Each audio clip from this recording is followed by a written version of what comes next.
Hello, Blogging Heads Nation. I am Daniel Drezner. I am a professor of international politics at the Fletcher School of Law and Diplomacy. I blog at foreignpolicy.com, and I'm the author of Theories of International Politics and Zombies.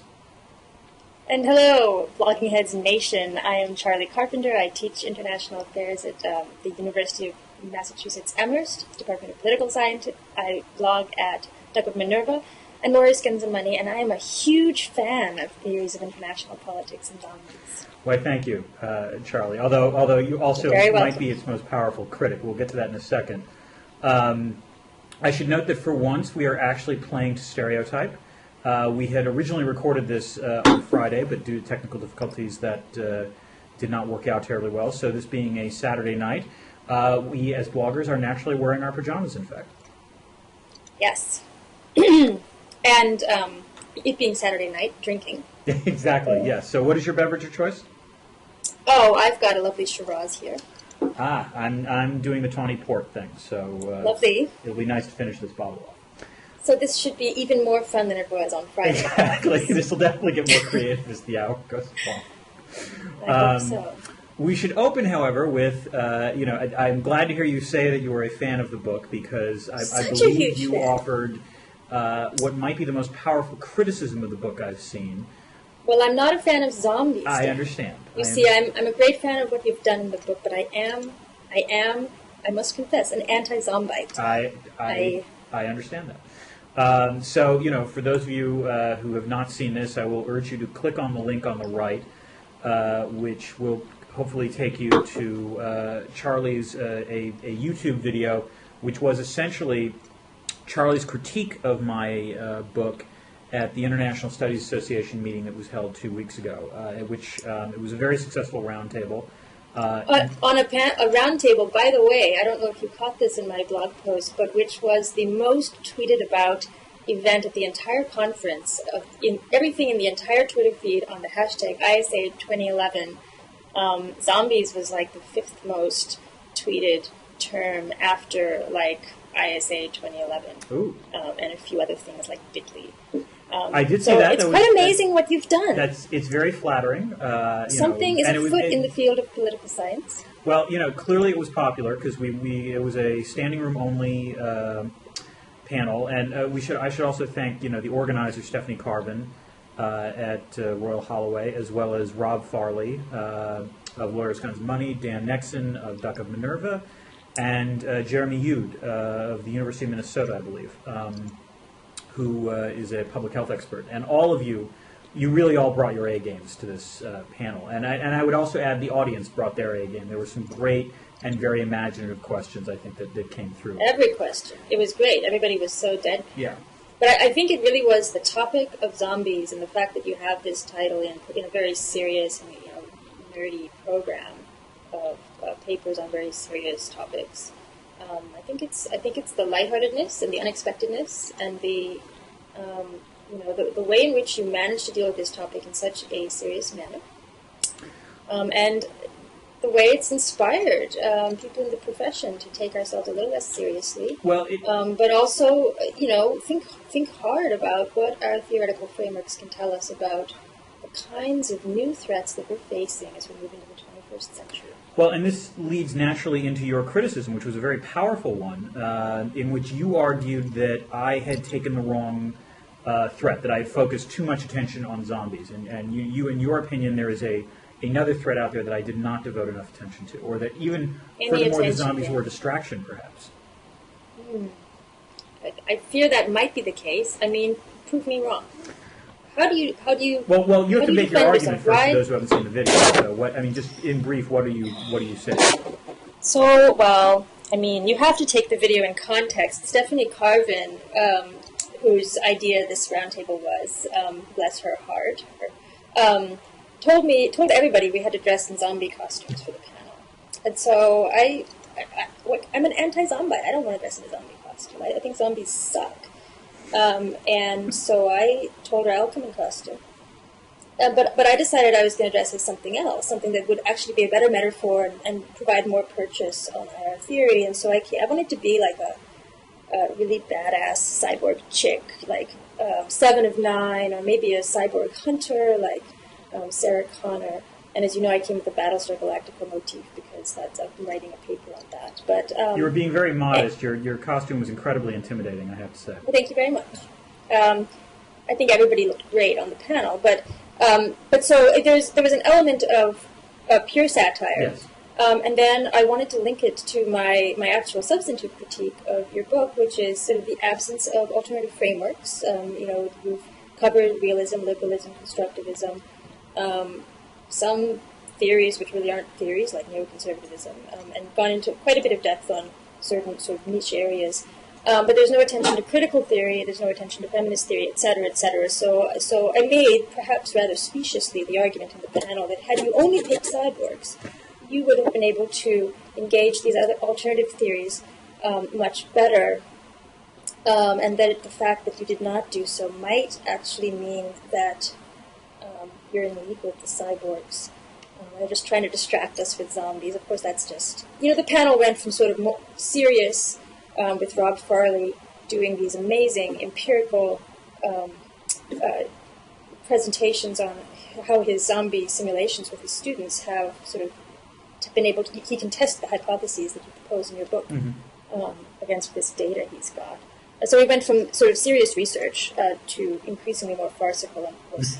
I ended with my accusations that you might be a side. I think you're sorely underestimating the impact of your presentation, because I have to say, in my 14 years as in this business, that was one of the few moments where I was literally rendered speechless.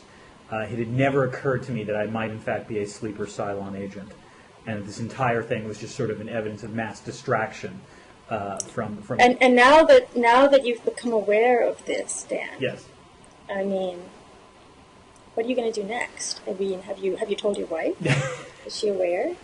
Well, I went for a long walk, and I thought, could this be the case that I'm actually a sleeper Cylon? And I decided in the end that I'm going to stick by my metaphor, that I appreciate the point you raised in the talk, which is that it's in many ways cybernetic threats or cyborgs might be a more viable concern. That is, as society evolves, you're increasingly seeing things like mechanized warfare, robots being used to basically replace human beings on the battlefield in the form of UAVs and drones and other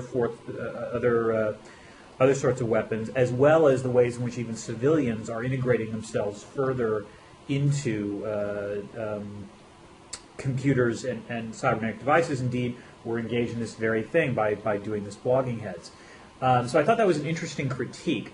That said, I do think I want to stick with the zombies for a couple of reasons. Okay. The first is that even if you're right, even if in fact the cyborgs are the more serious threat, based on, in some ways the zombies chose me rather than vice versa, which is to say there was a spike in interest in zombies that wasn't matched by, there was an increase in output, but it didn't quite match the spike in interest. So in that sense, I thought, even if you think that cyborgs are the real threat, you need to at least satiate the concerns and fears about the zombies. So in that sense, I thought my book, at least is a building block. And, I would like further scholars to build on my work. It's, after all, political science and it's hopefully a cumulative discipline, and therefore, once we've dismissed the zombie threat, then people can focus on the cyborgs.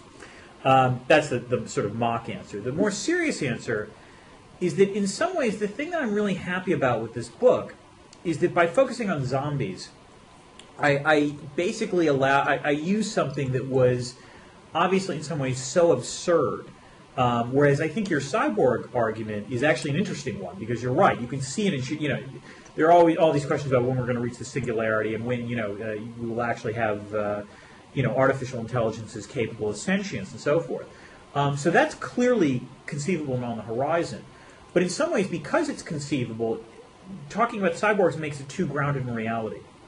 By talking about zombies, it allows for that air of unreality in terms of thinking about the theories that actually allows people to become that much more creative in terms of, what didn't I cover, and did this theory actually get things right, and so forth. And oddly enough, again, part of what we do, the whole point of making theories is to abstract from reality.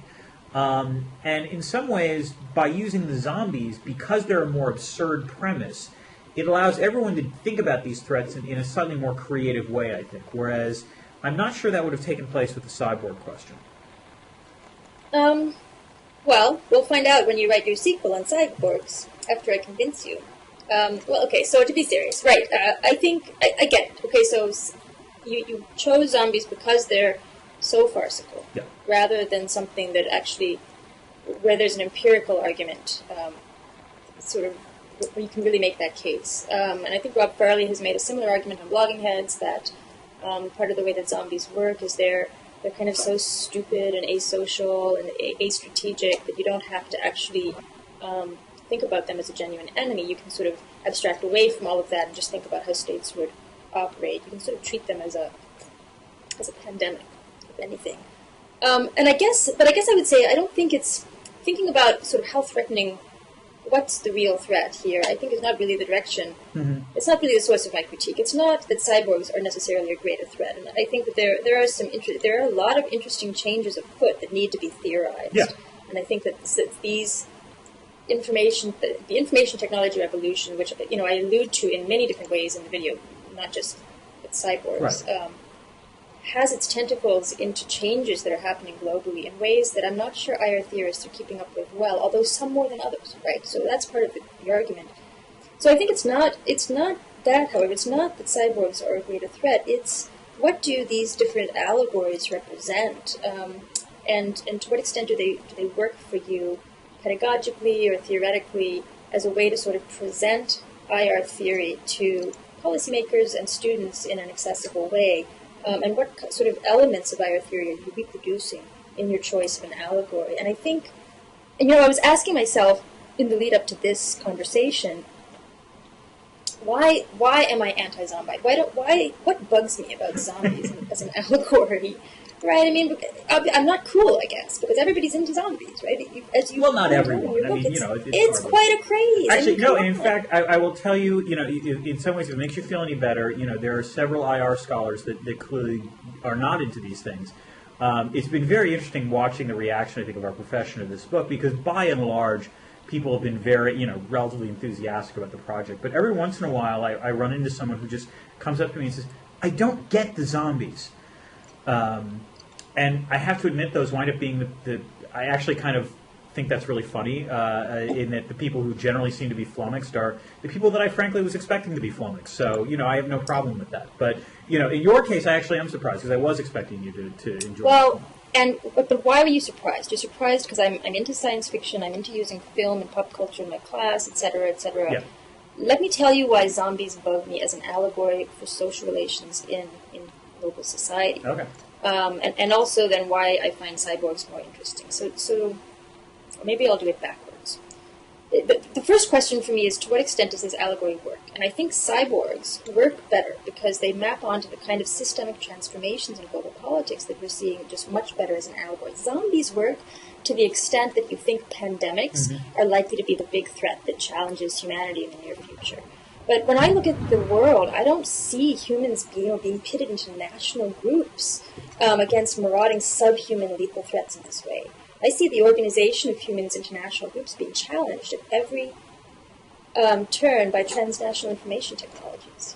I see, social media shifting the relationship between citizens and governments, and I see the very boundaries of what it means to be human or to interact in a human collective being challenged or changed by the outsourcing of war to machines, or of social relations from the real world into cyber platforms, etc. So I know you've been thinking a lot about these trends too. You've done research on this. We've co-authored some research on this. And I just wonder to what extent you find that the zombie metaphor can work for those aspects of transformations in global politics. Because when I see the way you've used zombies in your book, you don't seem to capture that element terribly well, and neither does mainstream IR theory, frankly.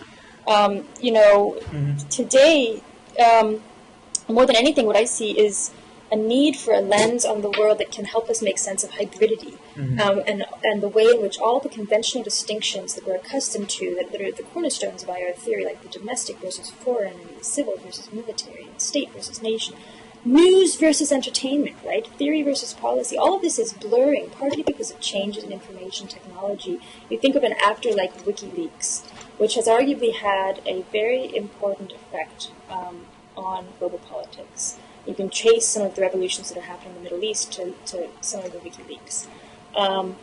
And no one can make much sense over what WikiLeaks is, and that's part of the problem in dealing with it.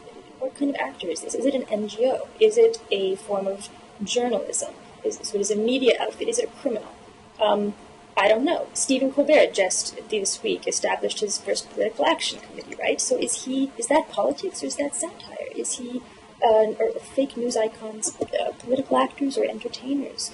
Everything seems to be up for grabs. A pastor in Florida can have this enormous effect on human security on the other side of the world.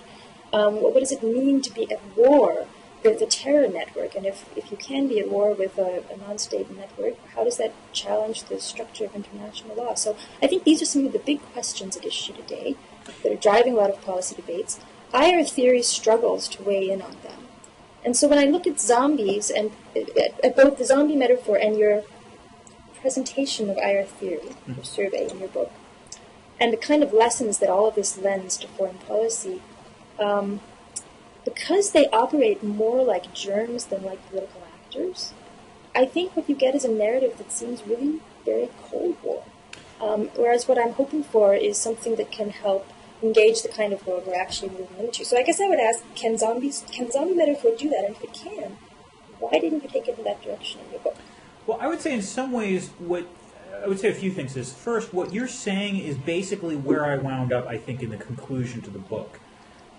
Because in the conclusion, I mean, the conclusion was the one moment where perhaps it became a little less of a satire, where I actually said, you know what? I mean, on the one hand, these theories provide some interesting predictions, but on the other hand, maybe they're a little too state-centric. Maybe they're a little too rigid.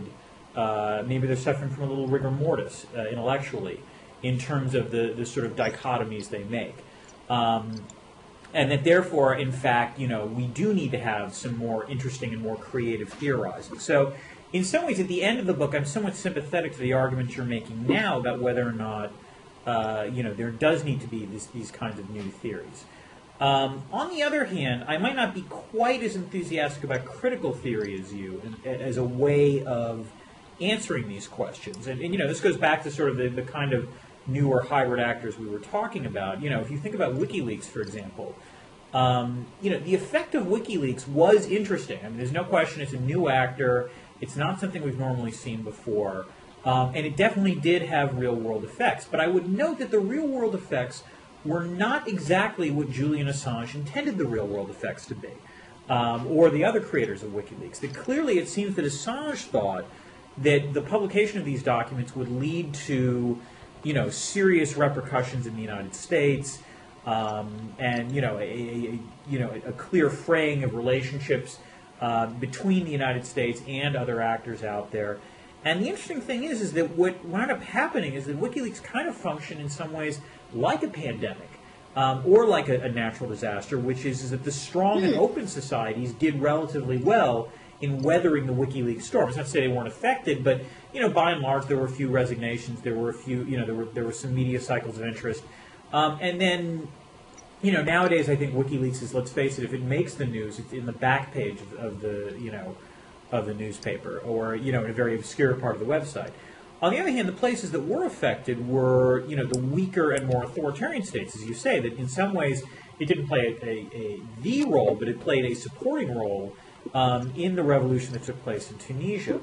And this suggests to me that there are ways in which the state, these conventional theories still can say something. And as much as I was satirizing or critiquing these paradigms, I was doing it from a place of, for lack of a better way of putting it, love.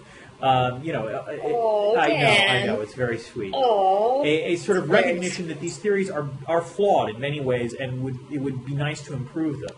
But that said, I also don't think they're useless, which is why I did this in the first place. And it's not obvious to me that critical theory is necessarily going to have a leg up in terms of addressing these new kinds of phenomena. I mean, I'm willing to be persuaded otherwise on this, Charlie. So for example. Okay. Charlie? Yeah, I'm here. I'm sort of putting my words okay. together. Though I wouldn't mind taking a short break and refilling my wine glass. Would that be a huge Blogging Heads faux pas? Let's pause for station identification and alcohol refilling.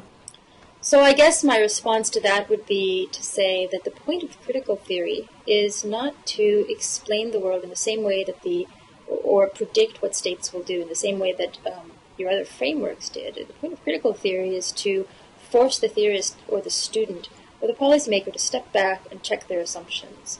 And so the first thing that your chapter on critical theory in your second edition probably wants to do is to question the zombie allegory. Sorry? Mm-hmm. It'll be called the revived edition. Okay. Very good.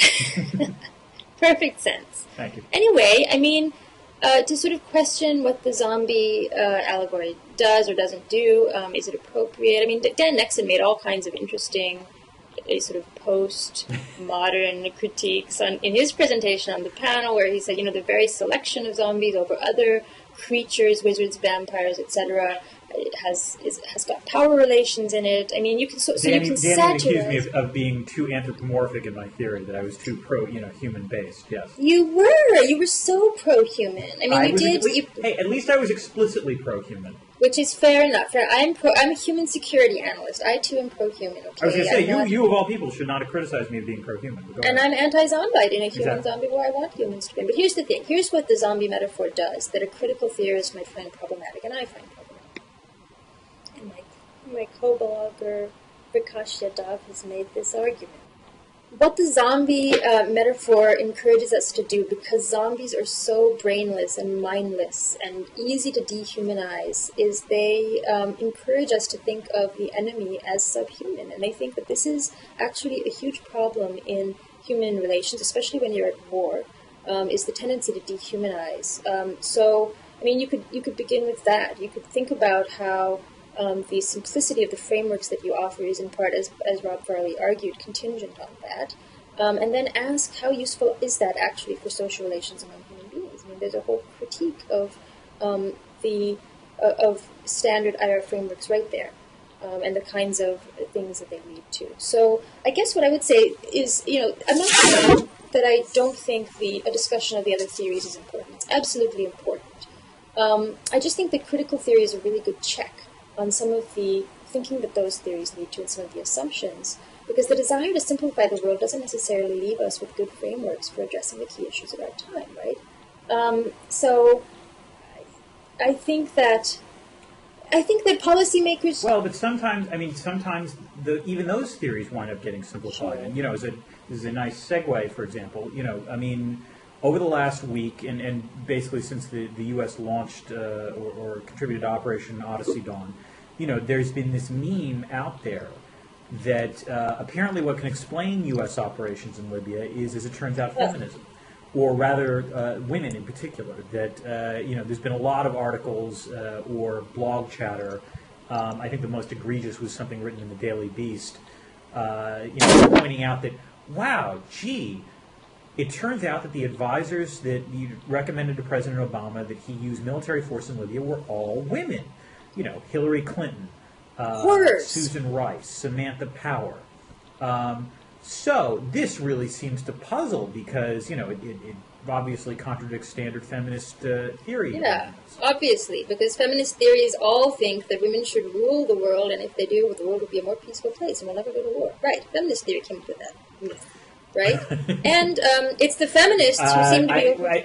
I know for a fact you wrote in Foreign Affairs the ways in which this is so wrong. So please go ahead. So I mean, where to start? I mean, Obama made the decision, right? Obama's a guy, right? He's the one who made the decision. As far as we know, we certainly know he's Kenyan. I mean, I don't beyond that. We know that 3 important women in the administration supported an intervention in Libya to save civilian lives. We also know that significant men in the administration, to say Obama himself included, shared the same view and were willing to act on it. We know that there's plenty of women out there who don't agree with this intervention, and that there's some very important men in the administration who weren't sure, who had a different view of what was in the national interest. And from that, we have this wide-ranging argument that somehow the Amazons are driving the foreign policy and of the country, and that this is somehow to the detriment of the nation. And I think what feminist and that this is not what feminist theory would predict. This is such a vacuous understanding of what feminist IR has been about. First of all, feminist IR theorists would be the first to show empirically that, in fact, the women in peace stereotype is mostly a myth. And secondly, they would not focus on what individual women think or do in an administration. They would be focusing on the way in which these kinds of myths are being used politically. And the notion that Obama must have been henpecked to have made a decision to go in on a humanitarian intervention is simply being used by his detractors to try to make him look bad. And why that would make him look bad is just wrapped up in what we consider certain appropriate standards of masculinity for leadership in this particular political culture we live in. So feminist theorists, they would actually have a lot of insight, and I think Laura Schoberg, Duck of Minerva, my co-blogger, has had some very useful and concise and accessible insights about what those things would be. But and I guess I would say that this underscores why you need to have a feminist theory chapter in your book, because your book is accessible, and your book is going to be read by policymakers and by students and by a lot of people who probably would never have picked up a feminist theory book if they weren't forced to by their professor in their advanced international relations seminar. You have an opportunity to sort of make this very complex set of theories and theoretical insights accessible to a lot more people who clearly could use those insights to interpret what's going on in our foreign policy in a little bit less of a stereotypical way. Okay. I mean, a few things on this. First of all, I recommend everyone read Charli's foreignaffairs.com essay that sort of takes issue with the sort of very, very simplified version of, how could women be in favor of using force? I had two responses reading that. The first was, again, whether or not women might, whether or not there is a gender breakdown, not so much in whether or not women want to use force, but rather the motivating reasons behind using force, which is that women might be more interested in using force for the protection of civilians, to avert humanitarian catastrophes, these kinds of things. And then the second thing, and this is the thing that I'm kind of interested in a deeper sense, is whether or not, the interesting thing here is not so much what these women wanted in terms of the use of force, but rather whether there are certain foreign policy trajectories that get shaped by gender, for lack of a better way of putting it. For example, to use an example that I know of in the economics profession, generally speaking, the joke when I was in the econ PhD program was that all women go into labor, meaning that all women went into labor economics. And similarly, it's interesting to wonder whether or not women, in terms of the career choices they face, wind up choosing, different elements of the security spectrum. They will slightly, steer away from what used to be sort of considered very hard security, sort of standard guns and bombs things. And as a result, does this cause foreign policy professionals that are women to have slightly different policy preferences, not because they're women, but because, or rather only indirectly because they're women, which is to say because they're women, they chose a slightly different career track, and that's what shaped their policy. Those are really interesting questions, Dan. I don't know. Let me answer them backwards again. And first to say that my sense of what's happening in this Valkyries case is all of these women, Rice, Power, and Clinton, they came into their positions from very different trajectories. So I'm not sure that works in this case, which isn't to say it doesn't work generally. I think that's I think what happened in this case is that they all came, if there's anything generalizable in terms of variation between them and the foreign policy doves on Libya, these CIA-trained, right. Bob Gates, obviously, and others, Those guys they were socialized during the Cold War. They were socialized through the intelligence community. Rice, Clinton, and Power were socialized much later into foreign policy at around the turn of the century in the 90s, during the time when we were watching the Rwandan genocide. We were failing to intervene in Bosnia effectively, and then we had the good war in Kosovo, and then we had the responsibility to protect doctrine that came out of that. And so they were very much networked into these kinds of diplomatic circles where that kind of discourse was seen as progressive and important. And of course, it all went by the wayside during the Bush administration, but now it's back, baby, right? So, I mean, I think that there's possibly a social disconnect and an ideological disconnect that's almost generational in that sense, and it has much more to do with that than it has to do with gender. But your question, your broader question is actually quite interesting, and it's not something I've studied closely or that I know the literature on well enough to say that I know the answer. I will say that there are interesting statistics I've read and things I've heard anecdotally that, you know, viewers can follow up on if they want. And one of them is, you know, the NGO sector, at least it was, tended to be more feminized than the state sector. So that's interesting.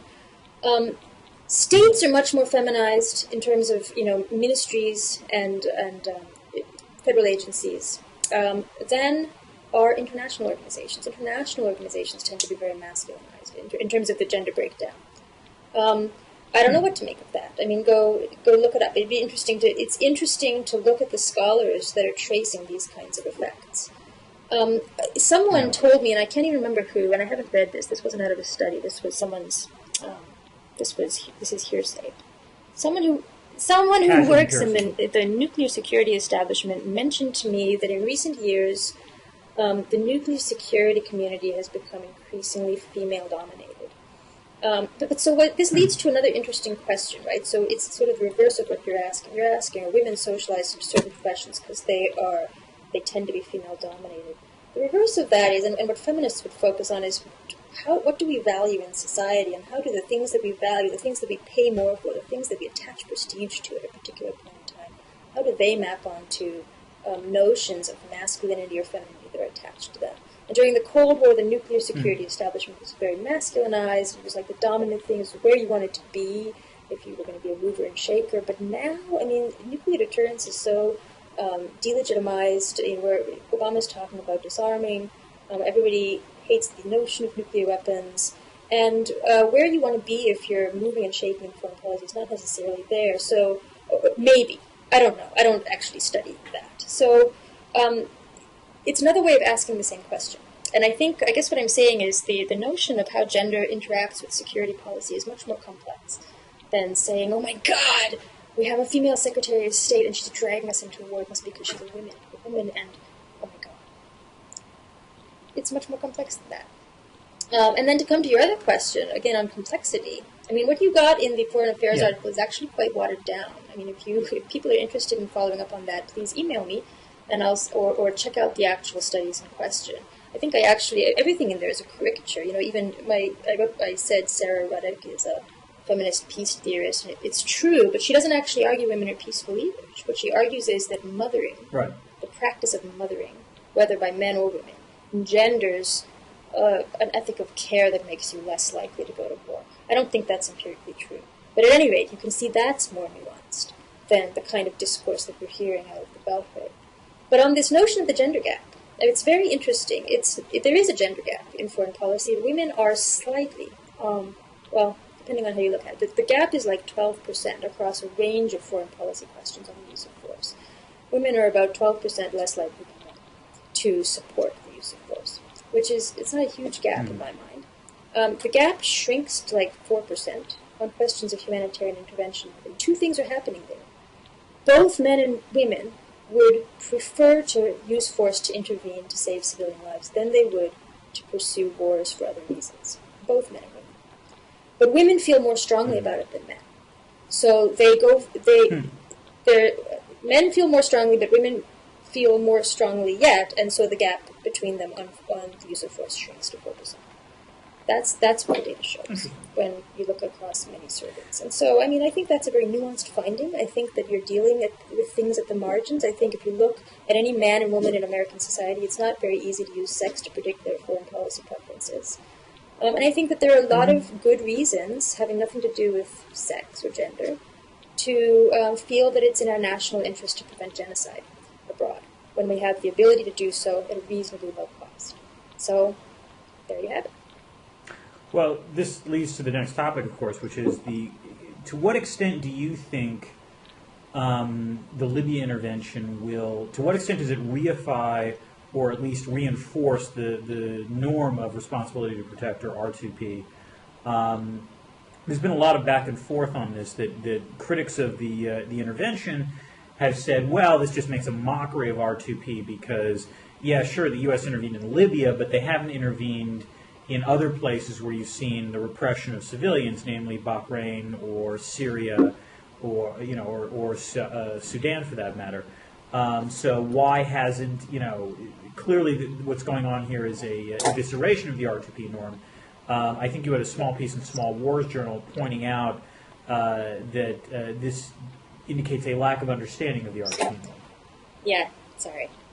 Kids poking their head in the door. Okay. So the argument that because we're selective, or NATO is being selective, that it's counter to the norm, that's just completely specious. I would encourage people making that argument to actually read the International Commission on Intervention in State Sovereignty report that outlined the responsibility to protect doctrine in the first place. The RTP doctrine is selective. It's designed to be selective. It is not designed to be capricious.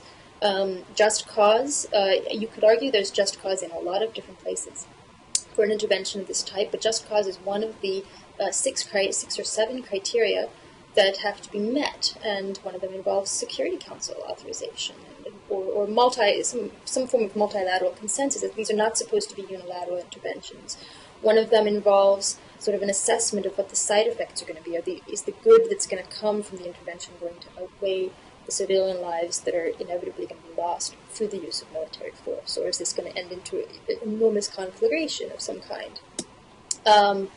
There's a number of different criteria that are attached, and I would argue that in this case, Obama gets a pass, and NATO gets a pass for actually following R2P to the letter, to the point of telling the Libyan rebels, reminding them, look, we're not on your side, we're on the side of civilians, and if you massacre civilians, we're going to shoot at you as well. So I think a lot of these critiques that this is just imperialism, this is just selective, I don't think it holds. As critiques of R2P, that doesn't hold, or as critiques of Obama's adherence to R2P, that doesn't hold water. As critiques of R2P, maybe. And I think, the question about the broader impact on the norm, of course, this is a test case for the R2P norm. R2P was articulated after Kosovo, sort of between Kosovo and 9/11. It was the notion of humanitarian intervention fell by the wayside throughout the Bush years. Now it's back. This is the test case. We'll see. And we'll see if, as a result of how Libya plays out, and we don't know how that'll go yet, as a result of how it plays out, I would imagine there will be another phase of, another iteration of reassessment of that norm and what its principles should be. And one of the arguments that I find ethically interesting, though I don't know where I stand on it, is that we should be going, maybe it was right to go into Libya based on the current criteria, but maybe the criteria are missing something, which is maybe we should be more likely to intervene in a place like Bahrain where the protests are still nonviolent, rather than a place where the protesters quickly armed themselves and engaged in a civil war. Perhaps we should be more readier to intervene on behalf of nonviolent protesters and intervene early enough that they can get help before they have to resort to force. And I think you could make different arguments about that point, but certainly that is an argument many people are making, and I would be interested to see if it carries enough sway that the R2P principles might be updated after Libya. I strongly suspect that the norm won't evolve in that direction for two reasons. One is practical, and one is sort of perceptual, for lack of a better way of putting it. The perceptual problem is to intervene before things hit a crisis point, or before the opposition takes up arms. You have to make the counterfactual that if intervention doesn't take place, there will be mass atrocities. This is really hard to do. And in fact, Tom Malinowski has tried to make this argument, I think, in the New Republic with respect to Libya, saying, look, if the Obama administration had not intervened when they had, there would have been a massacre in Benghazi. Maybe it wouldn't have been 100,000 dead, but you're talking at least tens of thousands of dead and lots of refugees flooding in Egypt, which would not have been good. That's possible, but the problem is that, it's very difficult to justify going in militarily because of a counterfactual. And so I'm not sure you can make that argument all the time and it'll be terribly saleable. The second problem, I think, is actually practical, which is if the opposition hasn't taken up arms, if even though there's mass protests, there is still a coherent state there, then the problem with R2P becomes that if you actually, I mean, you can try to pressure the regime, you try to sanction them and so forth, but in the end, the ne plus ultra of this is using military force, and the fact is it's going to be a lot costlier and a lot more expensive to use military force against a coherent state rather than one that has actually been divided. I mean, as bad as what might be happening in Libya is, it was clear that there was enough opposition to Qaddafi for people to actually rise up, start off with peaceful protests, and then when Qaddafi, tried to crack down, actually then, took up arms. So in some ways you can argue that in and of itself was an interesting criteria to me, whereas if that doesn't happen, trying to intervene militarily leads to much greater loss of civilian life, I would imagine. I see what you're saying. Yeah, well, I mean, that's an interesting counterpoint. And there are other counterpoints, right? I mean, the humanitarian law asks you to come down on the side of civilians in any case. And that's no less the case when their leaders have taken up arms against the state. So I think that there are...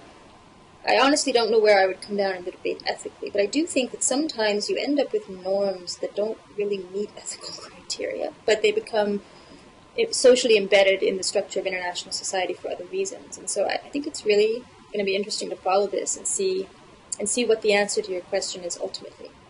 So will you... I mean, let me... Oh, sorry, go ahead. I was going to segue back to zombies, but if you have another point on Libya, go right. Oh, no, go ahead. Segue back to zombies. I'm always happy to talk about them. Well, if you write in your revised version of A Theory of International Politics and Zombies, will you have something to say about humanitarian intervention and norms and gender? I'm not sure. Well, I mean, I did talk about that a little bit in the liberal chapter, where I talked about, how the creation of a global counter-zombie regime would probably lead to sort of, UN-style peacekeeping or counter-zombie missions in the developing world, and that might actually lead to counter-zombie policy fatigue. And in some ways, it'll be interesting to see how this plays out in Libya, because it increasingly looks in Libya like it'll be a stalemate, at least in the short term. Which leads to a whole bunch of interesting questions, including whether, then you met the R2P standard because there's going to be ongoing conflict, or whether, such a stalemate is a satisfactory outcome in terms of on the one hand, you actually have an eastern Libya that is relatively free from Qaddafi's yoke. On the other hand, you have western Libya, which is not, and then the question will always be: should you? It's really interesting. I mean, I'm going back to Libya now, and we can come back to zombies later if you want to wrap up. But it's really interesting to me. The R2P doctrine doesn't really say anything about what the end game should be. So, which is another indicator that Obama is following it to the letter, right? But it also. And that he's not well, thinking about no, the end game. I think that he probably has an end game in his pocket. I think he's got an end game that he wants. I'm not sure if he. Well, I'm not sure that the fact that we don't know how it plays out means he doesn't know how it plays out. I actually think my impression of Obama is that he's extremely savvy and he's got extremely good advisors. And this notion, that he flip-flopped at the last minute on Libya, I don't buy it. I think that he waited till the last minute to do what he was planning to do, to make sure. Yeah. Oh, I agree that he's. I don't think he flip-flopped. I do think he's incredibly deliberate. So I'm not. I'd like to see how it plays out. But anyway, what I will say is that there's all this talk. Certainly, there's all this talk about how we aren't going to do regime change. And what's interesting, again, sort of using the R2P norm as a barometer, my interpretation of it is that it actually doesn't preclude regime change. And in fact, the whole idea behind responsibility to protect is that you lose your sovereignty when you commit or prepare to commit crimes against humanity, against your own population. So from a normative perspective, it's a little bit of a puzzle to me why they're not pushing, just to out Qaddafi a little bit more forcefully. And so I'm sure that it's always an interplay between morality and politics. And so it's just fascinating to... Well, I would agree with you that is essentially one of the implications of the R2P doctrine, which is why, by the way, Russia and China are not so keen on it. They're not, but they have other reasons. I mean, they have very good reasons for being concerned about this doctrine. Yeah. I don't think we should whitewash those reasons. I mean, R2P bumps up against another very important norm that has protected a lot of civilian lives for the last 60 years, and that's the non-territorial, the territorial aggression norm, the UN Charter, and the notion that we just don't attack governments unless they attack us. And that has kept the peace between the great powers, in part, that and nuclear weapons, for a long time, and it's right that governments and the international community be invested in it. So, they're walking on a tightrope here with R2P, and I think it's a fruitful and productive thing to see the international community doing, but it's a dance that could easily, from a normative perspective, speaking of someone who understands, who follows norms in particular, it's tricky. It's a tricky thing that's being accomplished here, and there's no guarantee how it's going to turn out. I'm here. Charli? Can you hear me? Yeah, I'm like getting static on the reception. Unfortunately, I think we might need to wrap I'm this ready, up soon, actually. I think we've been at it for a while, and I know that my partner has poked his head in the door a few times. It's kind of late here on a Saturday night. I understand. We are once again not only thank the Blogging Heads audience for watching, but we thank our respective spouses for tolerating this kind of tomfoolery. And so say we all. So say we all. So, but once again, a pleasure as always, Charli. And these are very provocative questions that will have to be addressed by the Blogging Heads community as well as I think the international. Great talking to you as always, Dan. Okay, I enjoyed it too, Charli.